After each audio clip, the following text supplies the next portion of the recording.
All right, next up we have a colleague of Lanny's, which is Didier Bonnet. And Didier has written a very interesting book, a very dynamic book about what's actually happening next in terms of digital business. His book, Leading Digital, we're going to go a little bit behind the book of his book, Leading Digital. It's also available outside. I think we have a bookstore that you can actually purchase it and even get autographed copies. I think he'll be outside there for a little bit. But let's bring on stage Didier Bonnet from Capgemini.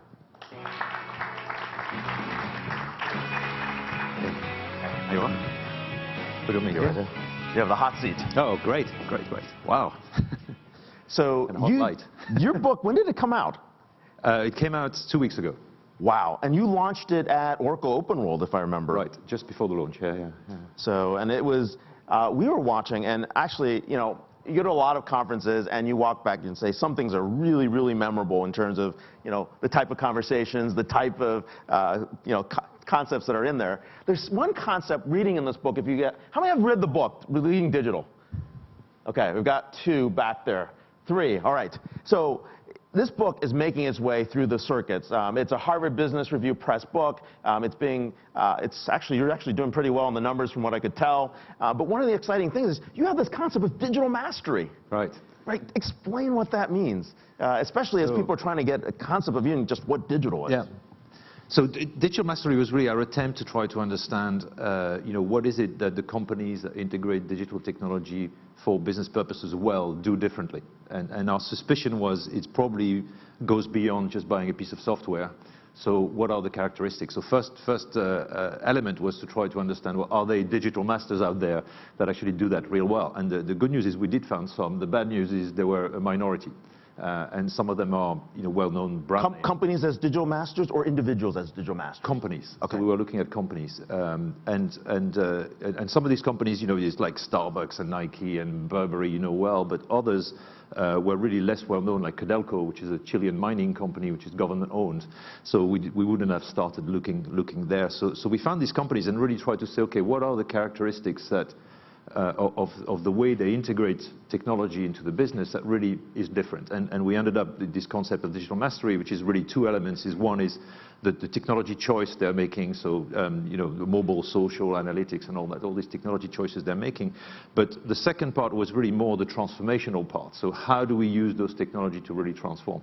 And one of the big differences, I think, with the others is that a lot of people were focusing too much on the technology and became a technology play without the transformation. Transformation in a, you know, meaning vision, engagement, governance, IT, business relationship, that kind of stuff. Now, you guys have been really early talking about digital transformation. I mean, you have that partnership with MIT. Right. So yeah, we started well. So I came out of 15 years in the telecom and media, and I worked a lot in music. So I was exposed to what happens when you're stuck. So that led me to you know, my interest in really trying to think about how is this you know, digital play going to play out to some extent in the other industries. So we started about 5 years ago, and you know, the notion of digital transformation at the time was not as, you know, well known as it is today, or well used at least. And I wanted to find a, you know, an intellectual partner with which we could work and develop some concept and do some research. So we ended up with the MIT Center for Digital Business, you know, Andy McAfee and George Westerman, and spent 4 years researching that topic. Yeah. And that's the basis behind this book, right? Right. Those discussions, those research points. Right. Now, I want to go back to the Chilean coal mine, right? No one's going to think that a government entity, let alone an old line industry of a coal mine, is a digital master. Yeah. So. Well, it was very interesting because I encourage you to look at this company because they have a very strong IT CIO. Who also act as a strategy director, so he's a CIO plus, let's put it that way. But he really sort of went through phases. So they started by really, to some extent, automating and getting real-time information around the mines. Then way before Google, they actually have driverless trucks.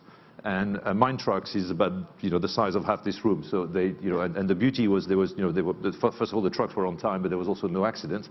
And then it went further and tried to really fundamentally relook at how do you do mining, and the point was to try to get people out of the mine. So can we mine without having people? Is it a mine safety issue, or was it a mine safety issue? Productivity? If you remember 4 or 5 years ago, there was this a lot of people got stuck underground in another company, but they were, so the safety issue is big. But the corollary to that is also they're managing through digital technology, information sensors, and a lot of things to actually dig much deeper with much smaller holes.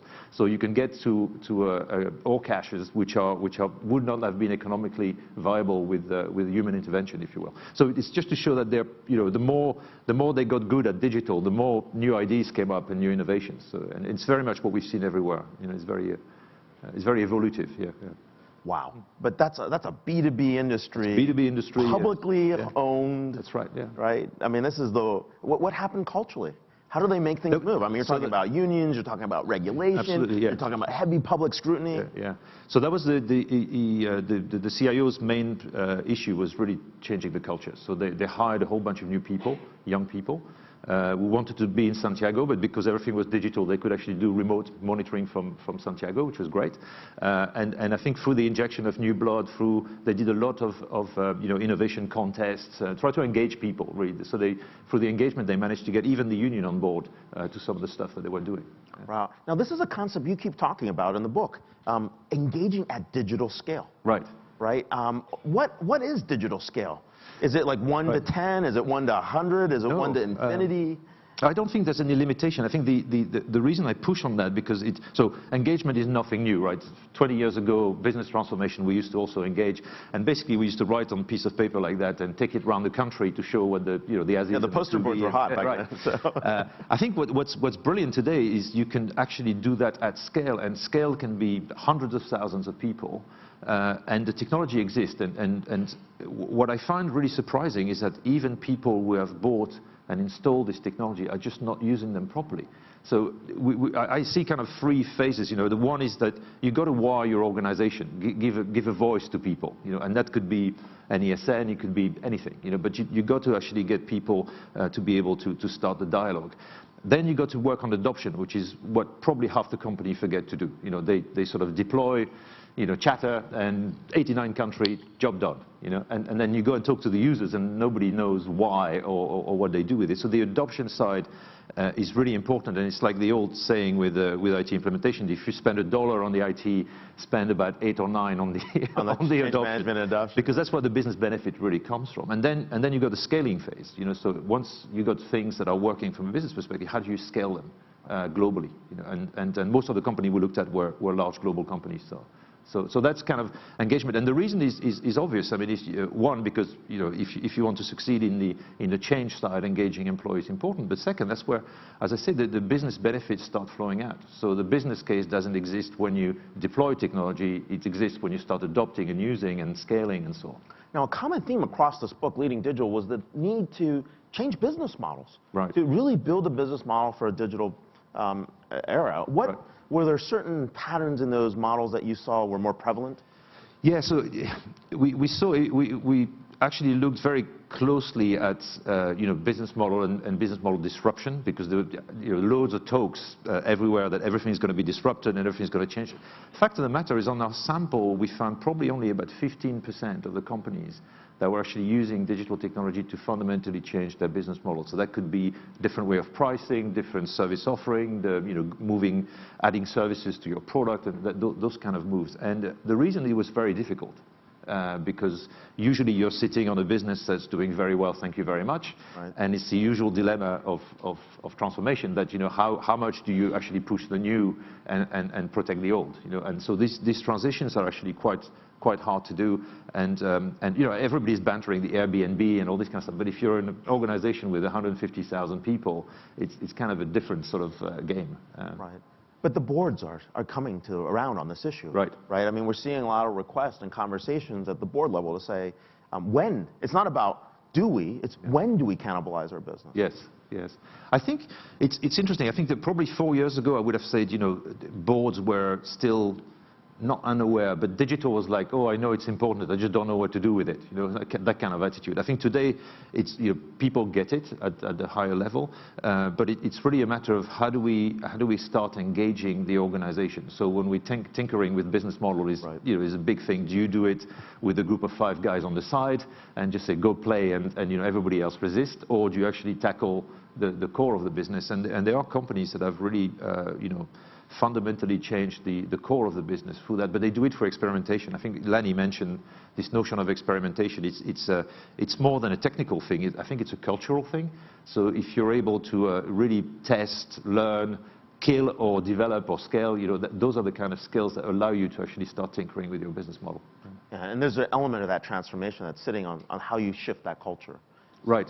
Yeah, and I think, yeah, I mean, for me, it's, I remember, and I'll show my age, but, I remember about 20 years ago, we actually were running culture change program. What a waste of time. I mean, it's just, you cannot change the culture of a company with a culture change program, It's impossible. So you change the way people work. That's what... It was a valiant effort, though. Yeah, it was, yeah, we got paid at the time, so it was... but you know what I mean? It's like you really got to push people to start working differently, and then you see the culture actually shifting. And it's easier with the younger population, obviously. But, there's a lot of talk about the younger being, the ability to change being very fast. It's not totally true. So if you ever implemented an enterprise social network, for instance, within your organization, you'll find as much resistance from a 25-year-old as you will from a 55-year-old.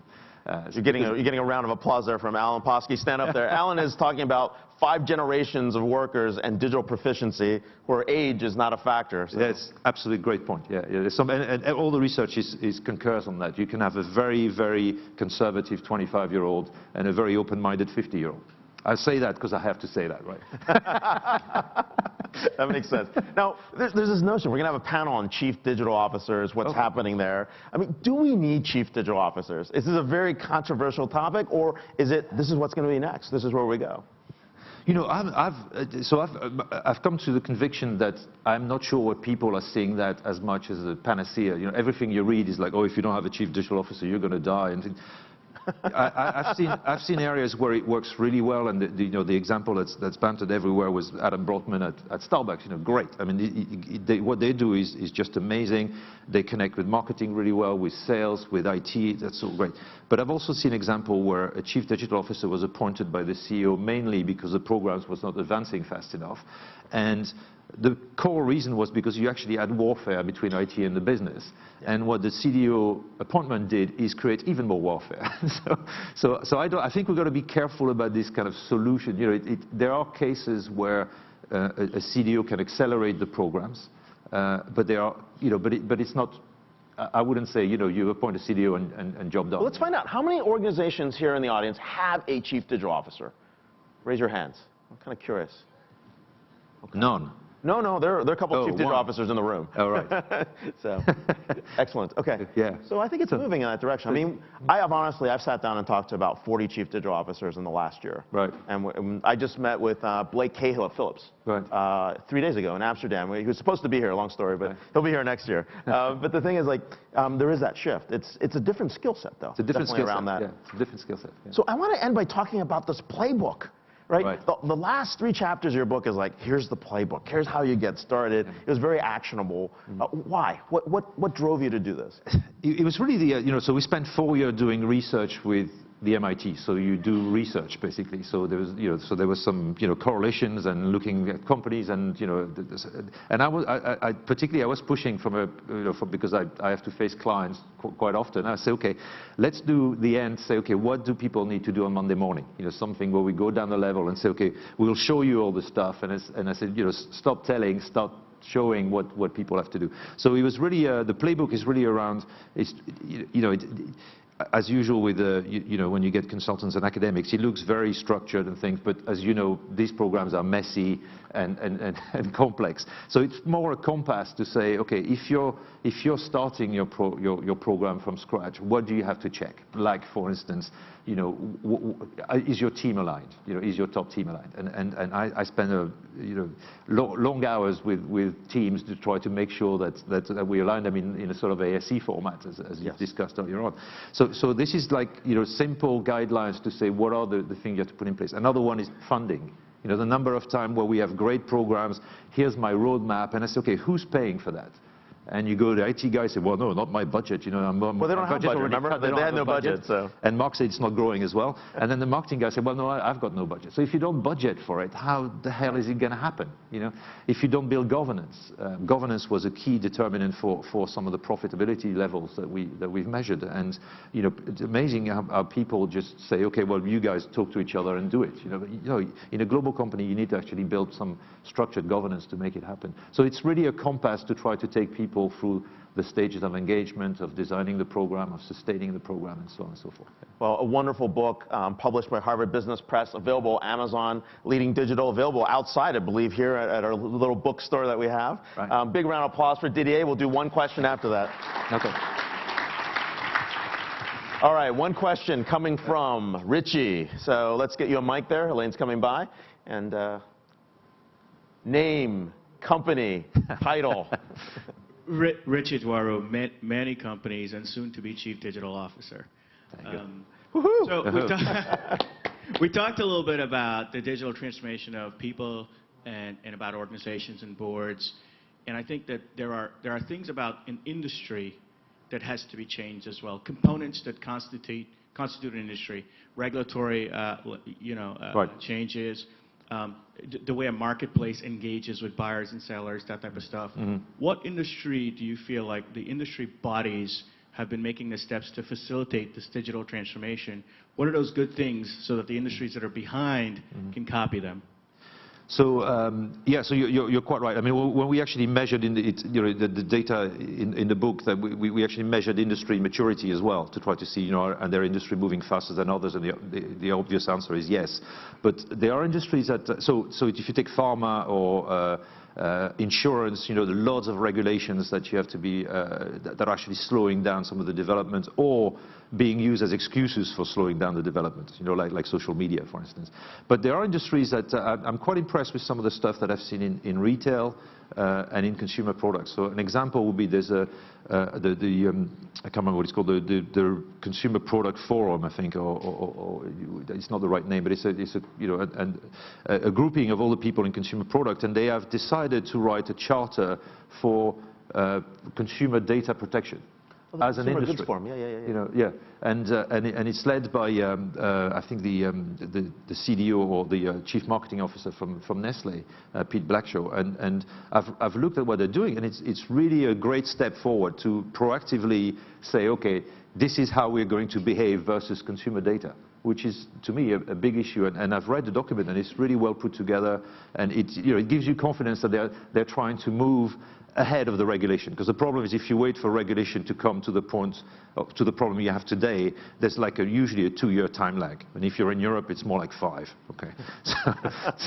So I love these kind of initiatives where you proactively go about, get even your competitors to work with you and say, okay, this is a big issue, let's solve it and throw it out there.